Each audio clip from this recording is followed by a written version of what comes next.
Hello friends, good morning. তোমরা সবাই কেমন আছো বন্ধুরা? আশা করি সবাই ভালো আছো। তোমাদের কাছে আমি বলেছিলাম আমি রান্নার রেসিপিটা তোমাদের কাছে নিয়ে আসব। আমি সেই মতন তোমাদের কাছে এটা নিয়ে এসেছি বন্ধুরা।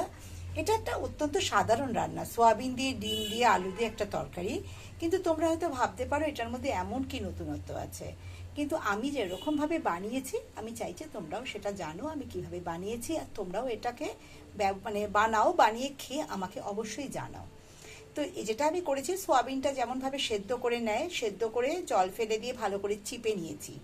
এবার আমি একটা বড় গন্ধরাজ লেবুর রস করে সেটা সোয়াবিনের মধ্যে দিয়ে রেখেছিলাম, দিয়ে সেই সোয়াবিনটার সাথে মাখিয়ে রেখে দিয়েছিলাম গন্ধরাজ লেবুর রসটা। এবার ডিমগুলো সেদ্ধ করে আলাদা করে ভেজে নিয়েছি। কড়াইতে দিয়েছি একটা দারচিনি ফোড়ন, একটু পেঁয়াজ ফোড়ন, একটু আদা বাটা। এতে কিন্তু আমি কোনো রকম রসুন দিইনি। রসুন দিলে কি হবে, গন্ধরাজ লেবুর গন্ধটা আলাদাভাবে যেটা হয়েছে সেটা রসুনের গন্ধতে অনেকটা নষ্ট হয়ে যায়। এইবারে মশলাটা ভালো করে কষিয়ে নিলাম, আলু দিলাম।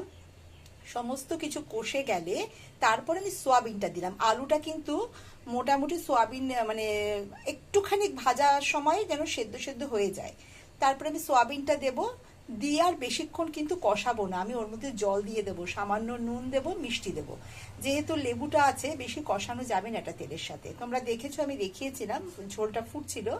ওই অবস্থায় ঝোলটা যখন অনেকটা ফুটে যাবে তখন ভাজা ডিমগুলো ওর উপর দিয়ে দিয়ে দেবো। আর একটা গন্ধরাজ লেবু এমনভাবে ফালি করে কেটে ওপরে দিয়ে দেব এবং এটাকে চাপা দিয়ে রাখবো।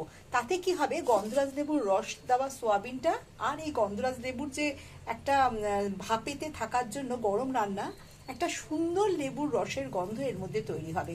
তোমরা এটা বানিয়ে খেয়ে দেখতে পারো বন্ধুরা।